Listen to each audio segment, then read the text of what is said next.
In the gilded halls of Astoria's royal palace, where centuries of tradition dictate every breath and bloodlines determine destiny, Queen Consort Serafina never imagined that her greatest enemy would emerge from within the very walls she called home. When a dusty legal document surfaces claiming her late predecessor's vast estates rightfully belonged to her, what begins as a moment of unexpected fortune quickly spirals into a web of deceit, family betrayal, and political intrigue that threatens to topple the monarchy itself. As King Edmund faces the impossible choice between his beloved wife and his sacred duty to the crown, the kingdom watches in stunned silence while palace walls echo with whispered accusations and the sound of a dynasty tearing apart at its very seams.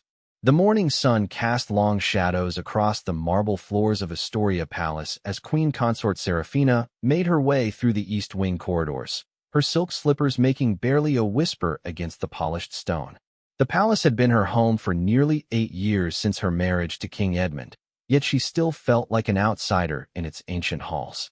Perhaps it was the portraits of previous queens that seemed to watch her with judgmental eyes, or the way certain members of the nobility still referred to her as the commoner queen when they thought she couldn't hear. Serafina paused before the massive oak doors of the royal library, her favorite sanctuary within the sprawling palace complex. The room held thousands of volumes, many dating back centuries, and it was here that she often sought solace when the pressures of royal life became overwhelming. Today, however, she wasn't seeking comfort in literature.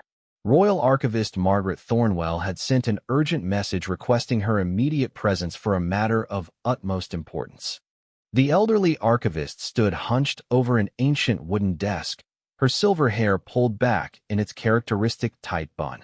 Spread before her were yellowed documents, their edges brittle with age, and what appeared to be legal papers bearing official seals. Margaret looked up as Serafina entered, her weathered face creased with concern and something else, excitement, perhaps, or fear. "Your Majesty," Margaret said, offering a respectful curtsy despite her advanced age. "Thank you for coming so quickly. I'm afraid I've discovered something rather extraordinary while cataloging the late Queen Isabella's personal effects."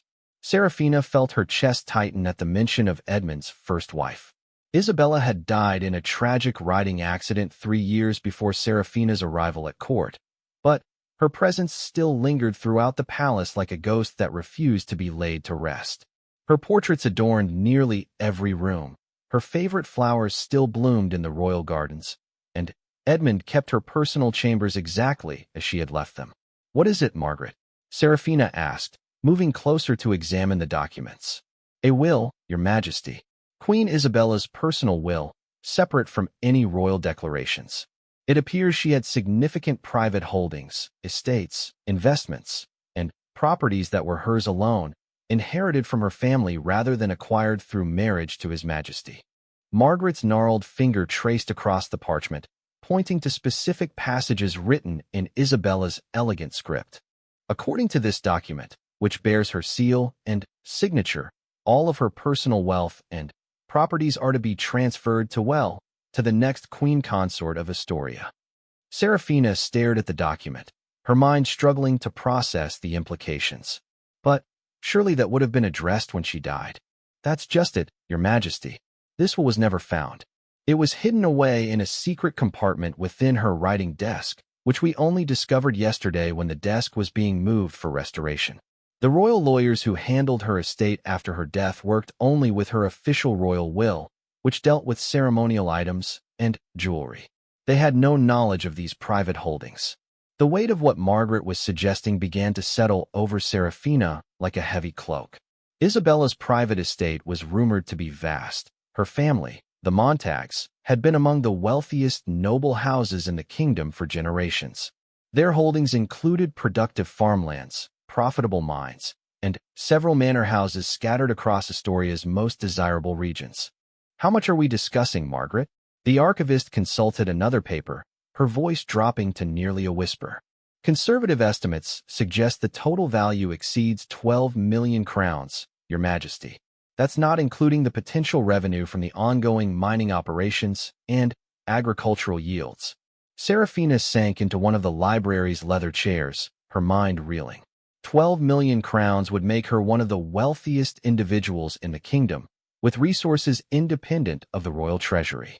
It would give her power, influence, and, most importantly, security she had never dreamed possible. "What must be done to claim this inheritance?" she asked, trying to keep her voice steady. "The document would need to be authenticated by the Royal Court of Legal Affairs, and then presented to His Majesty for official recognition. Given that you are indeed the current queen consort, and assuming the will is deemed legally valid, the transfer would be automatic." But, even as Margaret spoke, Serafina could see the concern in her eyes. Both women understood the delicate position this discovery placed them in. The royal family's relationships with the nobility were already strained due to recent economic policies, and many still harbored resentment over Edmund's relatively quick remarriage after Isabella's death. "There's something else, isn't there?" Serafina asked. Margaret nodded reluctantly. "The properties in question, several of them are currently being managed by members of Isabella's family, who believe they have inherited them by blood right. The Montague family has been collecting revenues from these estates for the past 8 years, treating them as their own legacy from their deceased daughter." The situation was becoming more complicated by the moment. The Montagues were not just any noble family. They were among the most powerful and politically connected in the kingdom. Lord Victor Montague, Isabella's father, served on the King's Privy Council and commanded significant influence in the House of Lords. His son, Alexander Montague, held the position of Royal Chancellor and was widely regarded as Edmund's most trusted advisor. Serafina realized that claiming Isabella's inheritance wouldn't just be a legal matter. It would be a declaration of war against one of the kingdom's most influential families, and, by extension, a challenge to the established order that kept the monarchy stable. "I need time to consider this," she said finally. "Of course, Your Majesty. But I should mention that according to royal law, once a claim to inheritance has been legally established, there is a 30-day window in which it must be formally presented to the crown. After that period, the claim becomes void." "And how long has this document been in our possession?" "As of today, 3 days, Your Majesty." Serafina felt the walls of the library closing in around her. 27 days to decide whether to claim a fortune that could change her life forever, or to remain silent and let the secret die with her. But she knew that knowledge of this magnitude had a way of surfacing eventually. Margaret Thornwell was trustworthy, but other palace staff had been involved in moving Isabella's desk. Whispers had a way of traveling through the servant quarters faster than official proclamations. As she made her way back to her private chambers, Serafina's mind churned with possibilities and consequences. The late afternoon light streaming through the palace windows seemed different somehow, casting everything in sharper relief.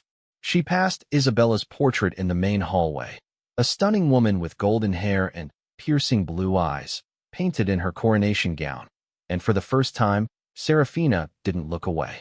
That evening, as she prepared for dinner with Edmund, Serafina caught sight of herself in the mirror of her dressing room. Her own dark hair and brown eyes seemed plain by comparison to Isabella's ethereal beauty, but there was something new in her expression, a hardness, a determination that hadn't been there that morning. She thought about the years she had spent trying to fill Isabella's shoes, always feeling inadequate, always second best. The nobility treated her with polite disdain. The press compared her unfavorably to her predecessor at every opportunity, and even Edmund, though he loved her, seemed to carry Isabella's memory like a sacred flame that could never be extinguished. But now, for the first time since arriving at the palace, Serafina had the opportunity to carve out her own legacy, to claim something that belonged to her by right rather than by sufferance. The inheritance represented more than money. It was independence, power, and the chance to finally step out of Isabella's shadow. The question was whether she had the courage to reach for it, knowing that doing so might destroy everything she had worked so hard to build in her new life as queen. As she fastened the diamond necklace Edmund had given her for their anniversary, Serafina made a decision that would change the course of her life and the future of the Astrian crown. She would claim what was rightfully hers, no matter the cost. Part 2. The Royal Court of Legal Affairs occupied an imposing stone building adjacent to the main palace, its Gothic architecture serving as a reminder that justice in Astoria was both ancient and absolute. Serafina had never set foot inside its hallowed halls before today, but as she climbed the worn marble steps accompanied by her personal secretary and 2 royal guards, she felt the weight of history pressing down upon her shoulders. Chief Justice Reginald Blackwood awaited her in his chambers, a stern man in his 60s whose reputation for incorruptible fairness had earned him the respect of nobles and commoners alike. His office was lined with leather-bound legal tomes, and the air smelled of old parchment and beeswax from the candles that provided additional lighting to the room's tall windows. "Your Majesty," Justice Blackwood said, rising from behind his massive mahogany desk, "I understand you wish to present a document for legal authentication." Serafina carefully placed Isabella's will on the desk, watching as the Chief Justice's expression grew increasingly grave as he examined the papers. Margaret Thornwell had provided expert testimony regarding the document's age and authenticity, and 3 separate handwriting experts had confirmed that the signature was indeed Isabella's.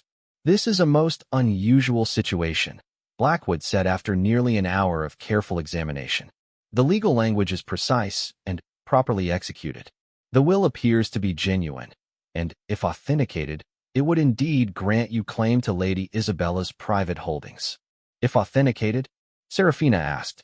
"There is a process that must be followed, Your Majesty. Given the substantial nature of these claims and the potential for dispute, I am required to notify all interested parties of the proceedings. That includes members of the Montague family, who currently manage these properties." Serafina's stomach dropped. She had hoped to complete the authentication quietly, perhaps presenting Edmund with a fait accompli rather than embroiling the royal family in a public legal battle. "How long will this process take?" "Standard procedure requires a 30-day period for any objections to be filed, followed by formal hearings if disputes arise. However, given the royal nature of this case, I can expedite the initial authentication. I should have a preliminary ruling within 1 week." As Serafina left the courthouse, she knew there was no turning back. By tomorrow morning, word of her claim would reach the Montague family, and by evening, it would be the talk of every noble household in the kingdom. She had lit a fuse, and now she could only wait for the explosion. The reaction came sooner than expected. That very evening, as Serafina and Edmund shared a quiet dinner in their private dining room, the doors burst open to admit Lord Victor Montague and his son Alexander. Both men looked thunderous, their faces flushed with anger and indignation. "Your Majesty," Lord Victor said, his usual courtly manner replaced by barely contained rage, "I demand an explanation for this outrageous assault upon my family's honor." Edmund set down his wine glass, his brow furrowed in confusion. "Victor, what are you talking about?" "Your wife," Alexander spat, pointing an accusatory finger at Serafina, "has made a fraudulent claim against my sister's estate. She seeks to steal what rightfully belongs to the Montague family." The color drained from Edmund's face as he turned to look at Serafina. "What is this about?" Serafina felt her carefully planned words desert her as she faced her husband's bewildered and hurt expression. "Edmund, I discovered Isabella's private will. According to the document, her personal holdings are meant to pass to the next queen consort." "Impossible," Lord Victor declared. "Isabella would never have made such a provision. She loved her family above all else." "The will has been authenticated by royal archivists and legal experts," Serafina replied, trying to keep her voice steady. "I'm simply claiming what is legally mine." Edmund stood abruptly, his chair scraping against the floor. "You did this without consulting me? Without even telling me? I wanted to be certain of the facts before involving you in what I knew would be a difficult situation." "Difficult?" Alexander laughed bitterly. "You've declared war on the most powerful noble house in the kingdom. You've questioned our honor and integrity. This goes far beyond difficult." The argument that followed shattered the peaceful atmosphere of the royal chambers like a stone through glass. Edmund felt betrayed by Serafina's secrecy. The Montagues felt robbed of their rightful inheritance, and Serafina found herself defending not just her legal claim, but her very character. "You married into this family for the wealth and status," Lord Victor accused. "Now you seek to plunder my daughter's legacy like a common thief." "How dare you?" Serafina shot back, years of suppressed resentment finally finding voice. I've endured 8 years of your family's condescension and barely veiled hostility. I've lived in Isabella's shadow, surrounded by her portraits and her memory, never allowed to truly become queen in my own right. This inheritance isn't theft, it's what she intended. Isabella intended nothing of the sort, Edmund said quietly, but his words cut deeper than the Montagues' accusations. My wife was generous and loving. She would never have sought to disinherit her own family. The use of the present tense when referring to Isabella as his wife was not lost on anyone in the room. Serafina felt something cold and hard settle in her chest as she realized that even after 8 years of marriage, Edmund still considered Isabella to be his true wife. The confrontation ended with the Montagues storming out, threatening legal action and political retaliation. Edmund remained behind, but the silence between husband and wife was deafening. "How could you do this without telling me?" he asked finally. "Because I knew you would try to talk me out of it," Serafina replied honestly. "Because you would choose preserving Isabella's memory and keeping peace with her family over supporting your current wife's legal rights. That's not fair, isn't it? When was the last time you visited my family estate? When did you last speak of our future together without invoking her memory? When have you ever chosen me over her, even though she's been dead for over 8 years? Edmund had no answer, and his silence was answer enough. Over the following days, the palace buzzed with tension and whispered conversations. Servants scurried through hallways with downcast eyes. Nobles canceled social engagements, and the usually vibrant court life ground to an uncomfortable halt. The scandal had captured the attention of the entire kingdom, with newspapers running breathless accounts of the Queen's gambit and the royal inheritance war. Serafina found herself increasingly isolated. Many nobles who had previously shown her polite deference now treated her with open hostility. The Montague family's influence ran deep, and their allies were numerous and powerful. Dinner invitations ceased, morning callers stopped arriving, and even some of her personal staff seemed distant and disapproving. But there were unexpected allies as well. Several younger nobles, particularly those who had felt excluded from the established power structures, began to rally around Serafina's cause. They saw her legal claim as a challenge to the old guard's stranglehold on wealth and influence, and they were eager to support any effort that might shake up the existing order. Chief among these supporters was Lady Catherine Fairfax, a brilliant young woman whose family had been feuding with the Montagues for generations over various business disputes. Catherine was beautiful, intelligent, and ruthlessly ambitious, qualities that had made her both admired and feared in court circles. "Your Majesty," Catherine said during a private meeting in Serafina's chambers, "you have an opportunity to reshape the balance of power in this kingdom. The Montagues have grown too comfortable, too entitled. This inheritance claim could be the catalyst for real change." "I'm not interested in political revolution," Serafina replied. "I simply want what is legally mine. But surely you see the larger implications? If you succeed in claiming Isabella's estate, you'll have resources independent of the royal treasury. You could fund your own initiatives, support causes you believe in, and build a power base that doesn't depend on your husband's approval or the Montagues' goodwill." The idea was seductive, and Serafina found herself considering possibilities she had never dared imagine. For years, she had been a decorative figure, a royal wife whose primary duties involved ribbon cuttings and charity luncheons. But with real wealth and independence, she could become a force in her own right. As the week progressed, the divide within the palace grew more pronounced. Edmund found himself caught between his loyalty to his wife and his dependence on the Montague family's political support. Alexander Montague was not just a friend, but the architect of many of Edmund's most successful policies. Lord Victor commanded respect in the House of Lords that would be crucial for upcoming legislative initiatives. The situation came to a head when Chief Justice Blackwood delivered his preliminary ruling.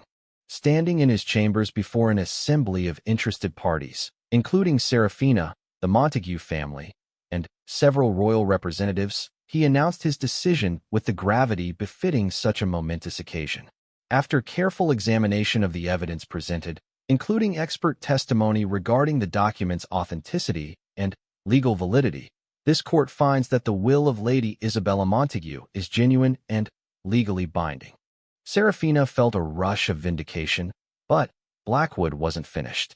However, given the substantial nature of the claims and the complex family interests involved, this court hereby orders a full hearing to address any objections and to ensure that all parties have an opportunity to present their cases. The hearing will commence in 2 weeks' time. As they left the courthouse, the battle lines were clearly drawn. Serafina had won the first skirmish, but the war was far from over.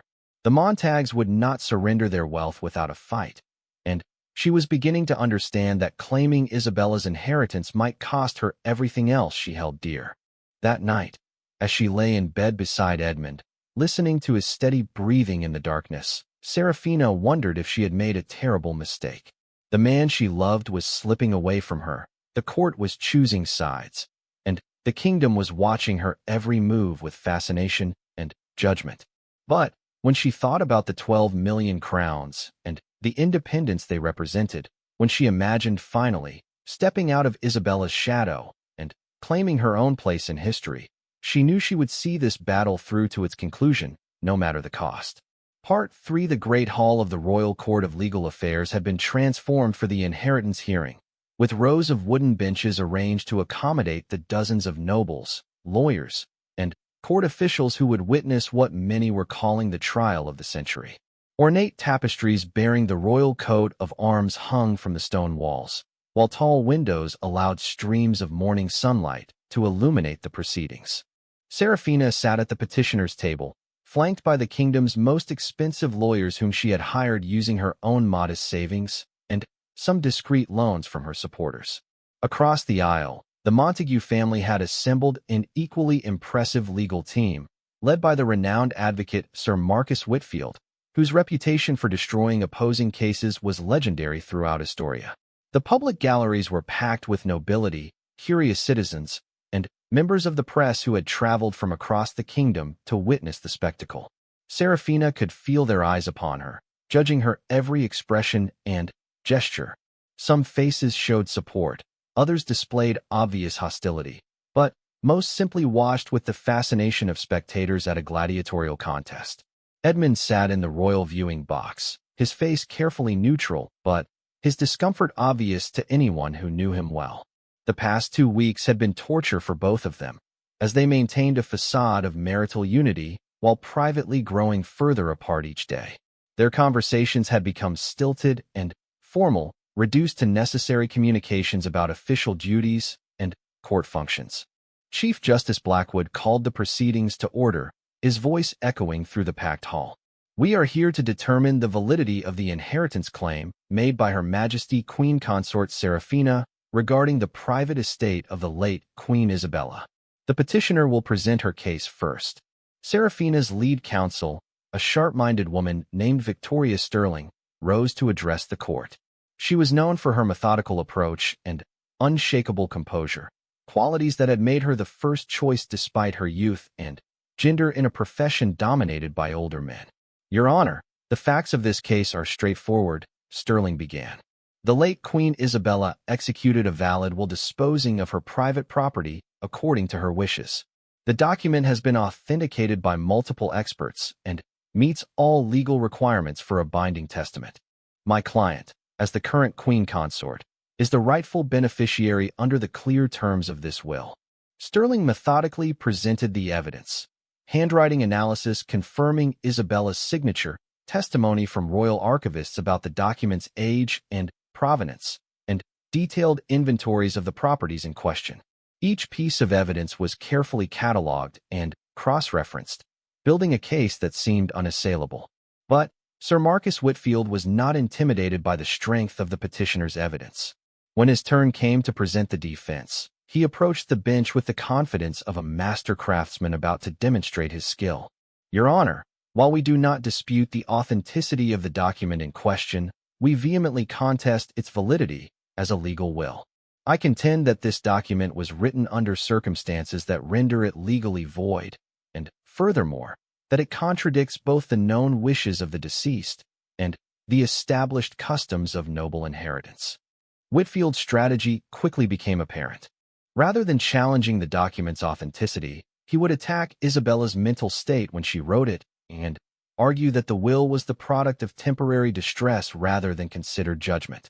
I call as my first witness Dr. Harrison Caldwell, the royal physician who treated Queen Isabella in the months before her death. Dr. Caldwell was an elderly man with a distinguished bearing who had served the royal family for over 30 years. His testimony was devastating in its implications. He described Isabella's increasingly erratic behavior in the final year of her life, her periods of deep depression, and her growing obsession with death and mortality following the loss of 2 pregnancies. In my professional opinion, Dr. Caldwell testified, Her Majesty was suffering from severe melancholia in the period when this will was supposedly written. She was not in a sound state of mind to make important legal decisions. Victoria Sterling's cross-examination was aggressive but careful. She forced Dr. Caldwell to admit that he had never diagnosed Isabella with any condition that would legally invalidate her capacity to make decisions, and that many of his observations about her mental state were subjective rather than medical. But the damage was done. Whitfield followed with a parade of witnesses who painted a picture of Isabella as a woman consumed by grief and depression, prone to dramatic gestures and impulsive decisions. Lady Margaret Ashford, Isabella's former lady-in-waiting, testified about finding the Queen weeping over legal documents late at night. Lord Geoffrey Harrington described conversations in which Isabella expressed fears about the future and spoke obsessively about ensuring her legacy. The most damaging testimony came from Isabella's own brother, Alexander Montague. Despite the obvious conflict of interest, his words carried the weight of family intimacy. "My sister was deeply troubled in her final months," he said, his voice heavy with emotion that seemed genuine. "She spoke often of feeling guilty about her inability to provide the king with an heir, and she became fixated on the idea that she was somehow failing in her duties as queen. This will, if she indeed wrote it, was likely the product of that tortured mindset rather than a rational decision about her property." When Serafina's lawyers pressed Alexander about specific conversations or evidence of mental instability, however, his responses became vague and defensive. It was clear that much of his testimony was based on interpretation and assumption rather than concrete facts. As the days of testimony continued, the case became as much about Isabella's character and motivations as about the legal validity of the will. The Montague legal team painted her as a tragic figure driven to irrational acts by depression and guilt, while Serafina's advocates portrayed her as a thoughtful woman making careful provisions for the future. The turning point came when Victoria Sterling called Margaret Thornwell to testify about the circumstances of the will's discovery. The elderly archivist was nervous but determined as she described finding the document in Isabella's secret compartment. "The hiding place was ingenious," Thornwell explained. "It required knowledge of a specific sequence of hidden latches and panels. This was not the random hiding place of a disturbed mind, but a carefully planned concealment by someone who wanted the document found eventually, but not immediately." Sterling then presented evidence that the secret compartment contained other items, letters Isabella had written to future queens of Astoria, providing advice about court life and royal duties. These letters were lucid, thoughtful, and demonstrated clear planning for the future. But Sir Marcus Whitfield had saved his most explosive revelation for the final day of testimony. As the courtroom waited in tense anticipation, he called a witness whose very appearance caused gasps throughout the gallery. "I call Father Benedict Morrison to testify."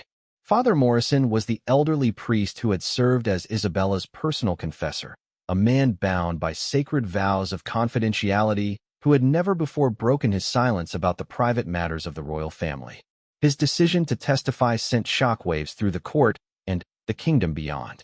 "Your Honor," Father Morrison said, his voice barely above a whisper, "I feel compelled by my duty to truth and justice to share what the late Queen Isabella told me in her final confession."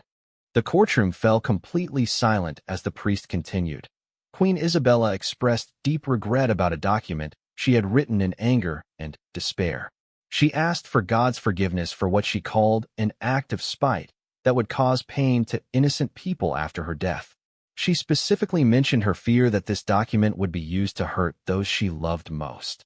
The impact of this testimony was immediate and devastating. Here was a man of God, sworn to truthfulness, testifying that Isabella herself had regretted writing the will and considered it an act of spite rather than justice. Victoria Sterling's objections were overruled, and her attempts to discredit the priest's testimony fell flat. Father Morrison was beyond reproach in terms of character and credibility, and his obvious reluctance to break confidentiality only made his words more powerful. As the final arguments were presented, the legal battle had evolved into something much larger, a referendum on Isabella's true character and intentions, a debate about the nature of grief and mental competency, and ultimately a judgment about whether the dead could reach beyond the grave to redistribute wealth and power among the living. Serafina watched the proceedings with growing dread as she realized that the legal technicalities that had seemed to guarantee her victory were being overwhelmed by emotional appeals and character assassination. The Montague family had successfully transformed the case from a straightforward inheritance claim into a complex moral and psychological drama. In her closing argument, Victoria Sterling made a passionate plea for adherence to legal principles over emotional manipulation. Your Honor, we cannot allow speculation about the deceased's motivations to override clear legal documentation. The will is authentic, it is properly executed, and it clearly states Isabella's wishes. To invalidate it based on conjecture about her mental state would set a dangerous precedent that could undermine any inheritance claim in the future. But Sir Marcus Whitfield's closing was a masterpiece of legal theater. He painted Isabella as a tragic victim of her own troubled mind, and Serafina as an opportunistic outsider seeking to profit from that tragedy. Your Honor, the evidence clearly shows that this will was the product of a deeply disturbed woman's darkest moments. To enforce such a document would be to compound the tragedy of Queen Isabella's death by perpetuating an act she herself came to regret.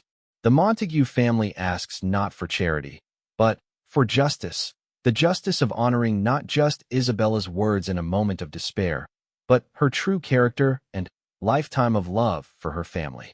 As Chief Justice Blackwood adjourned the court to consider his verdict, Serafina knew that the next few days would determine not just her financial future, but the entire trajectory of her life as queen. The battle had been fought with legal briefs and witness testimony, but the real conflict was over much deeper questions of love, loyalty, and the price of ambition. That night, as she sat alone in her chambers while Edmund attended to urgent state business that kept him away until the early hours, Serafina wondered if claiming Isabella's inheritance had been worth the cost of everything else she was losing in the process. Part for the 3 days following the close of testimony felt like an eternity suspended in amber. Serafina found herself unable to eat properly or sleep through the night, her mind constantly replaying moments from the trial and imagining different scenarios for Chief Justice Blackwood's ruling. The palace itself seemed to hold its breath, with servants speaking in whispers and nobles canceling their usual social gatherings to await the verdict that would reshape the kingdom's power structure. Edmund had grown increasingly distant, spending long hours in his study with advisors and emerging only for the most essential royal duties. When he did speak to Serafina, his words were carefully chosen and painfully formal, as though he were addressing a diplomatic envoy rather than his wife of 8 years. The warmth that had once characterized their relationship had been replaced by a cold politeness that hurt more than open anger would have. On the morning of the 3rd day, a royal messenger arrived at Serafina's chambers with the news she had been both anticipating and dreading. Chief Justice Blackwood would deliver his verdict that afternoon in the same great hall where the trial had taken place. Within hours, she would know whether her gamble had paid off or whether she had destroyed her marriage and her standing in the kingdom for nothing. The great hall was even more crowded than it had been during the trial, with standing room filled by curious citizens who had traveled from across the kingdom to witness the historic moment. Serafina took her seat at the petitioner's table, acutely aware of the hundreds of eyes watching her every movement. She had chosen a simple black dress for the occasion, wanting to project dignity and seriousness rather than celebrating prematurely. The Montague family sat in their usual positions across the aisle, their faces masks of confident composure. Lord Victor maintained his aristocratic bearing, while Alexander appeared to be reviewing legal documents with casual confidence. Only Lady Sarah Montague, Alexander's wife, showed any signs of nervousness, her hands fidgeting with her pearl necklace as she scanned the crowded room. Edmund entered the hall precisely at the scheduled time, taking his place in the royal viewing box with the same measured dignity he brought to all state occasions. But Seraphina could see the tension in his shoulders and the careful way he avoided making eye contact with her. Whatever the verdict, she realized that their marriage had already been fundamentally altered by the events of the past month. Chief Justice Blackwood emerged from his chambers wearing the full ceremonial robes of his office, the rich burgundy fabric embroidered with gold thread that caught the light streaming through the tall windows. The crowd fell silent as he took his position at the elevated judicial bench, his weathered hands holding the document that contained his decision. After careful consideration of all evidence and testimony presented in this matter, Blackwood began, his voice carrying easily through the packed hall. This court has reached a decision regarding the inheritance claim of Her Majesty Queen Consort Seraphina. The pause that followed seemed to stretch on forever, the only sound in the hall the whisper of fabric as people shifted in their seats and held their breath. This court finds that the document presented as the will of Queen Isabella is indeed authentic and was executed in accordance with the legal requirements for a valid testament. The evidence clearly establishes that the deceased was of sound mind when the document was created and that she understood the implications of her decisions. Seraphina felt her heart leap with hope, but she forced herself to remain composed as Blackwood continued. However, the court also finds merit in the testimony regarding Queen Isabella's emotional state in the period surrounding the will's creation. The evidence suggests that the document was written during a time of significant personal distress and may not reflect the deceased's considered judgment about the disposition of her property. The hope in Seraphina's chest began to curdle into dread as she realized where the judge's reasoning was leading. The law requires not only that it will be properly executed, but that it reflect the true intentions of the testator. In this case, the court is troubled by evidence suggesting that Queen Isabella came to regret her decision and viewed the will as contrary to her genuine wishes for her estate. Blackwood paused again, his eyes scanning the crowded hall before settling on Seraphina. Therefore, while recognizing the technical validity of the document in question, this court finds that enforcing its terms would violate the true spirit of inheritance law and would perpetuate an injustice that the deceased herself recognized. The inheritance claim of Queen Consort Seraphina is hereby denied, and the properties in question shall remain under the management of the Montague family, as they have been since Queen Isabella's death. The hall erupted in chaos as spectators reacted to the verdict with cheers, gasps, and angry shouts. Several of Seraphina's supporters voiced their outrage at what they saw as a politically motivated decision, while the Montague family's allies celebrated their victory. Through it all, Seraphina sat frozen in her chair, the reality of her defeat slowly sinking in. She had lost everything. Not only had she failed to gain Isabella's inheritance, but she had exposed herself as grasping and ambitious in the eyes of the nobility. Worse still, she had damaged her relationship with Edmund beyond repair and created powerful enemies who would never forget or forgive what they saw as her attempt to steal from them. As the crowd slowly dispersed, Seraphina remained in her seat until the hall was nearly empty. Victoria Sterling approached with words of consolation and suggestions for an appeal, but Seraphina barely heard her. The full weight of her miscalculation was becoming clear, and she realized that the real consequences of her actions were only beginning to unfold. The journey back to the palace passed in a blur of shocked silence. Seraphina's carriage was surrounded by royal guards.